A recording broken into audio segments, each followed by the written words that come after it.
के भो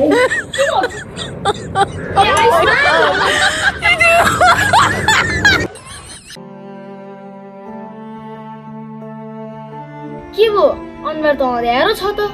के गर्नु काका, तपाईँले भने अनुसार युट्युब च्यानल त खोली, लाइक र भ्युजै आएन। भिडियो हालेर छोडी चलाएन यतिकै। अनि के गर्नु त, भिडियो हालेर छोड्ने होइन र काका। तेरो फेसबुकमा कतिजना साथी छन्? मेरो फेसबुकमा त 5000 कटे काका। 5000? अनि त्यो 5000 जना के गरेर बसिरहन्? खोइ घरमा बसिरहला नि के गरेर, मलाई के थाहा। है अब के गर्नु पर्छ ल भन्नु त। अब म यस्तो गरिदिन्छु, म एउटा भिडियो बनाइदिन्छु। त्यो भिडियोमा भन् हाम्रो बहती इन्टरटेनमेन्ट च्यानललाई लाइक शेयर सब्सक्राइब सपोर्ट गरिदिनु भनेर भन् न, म भिडियो बनाइदिन्छु। ल बनाउँछु। ल ल ल ल ल ल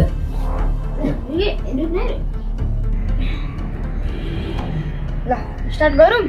ल मैले एउटा च्यानल खोलेको छु बखती। ल भयो काका, भएन? यसरी भने भ्युज कहाँ आउँछ त? कसरी भने ल म तकिसमा भन्छु।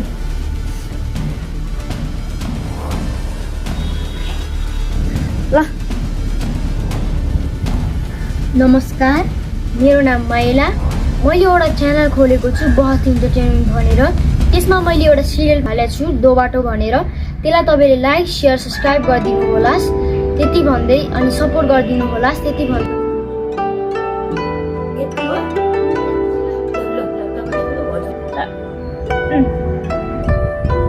नमस्कार, म माइला।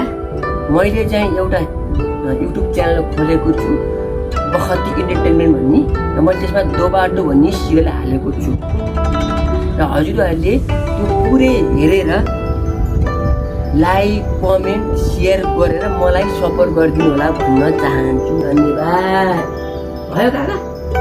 एक गजबले भयो नि। अब म यो भिडियो घरमा गएर अर्को मोबाइलबाट बनाउँछु, अनि म हाल्छु है त। काका म गइहाल्छु। अब त्यसले एउटा च्यानल खोलेर छ, अब त्यसले एउटा सिरियल पनि हालेर छ दो बाटो भन्ने। त्यो सिरियललाई पुरै हेरेर लाइक शेयर सब्सक्राइब गरेर सपोर्ट गरिदिनु पर्यो।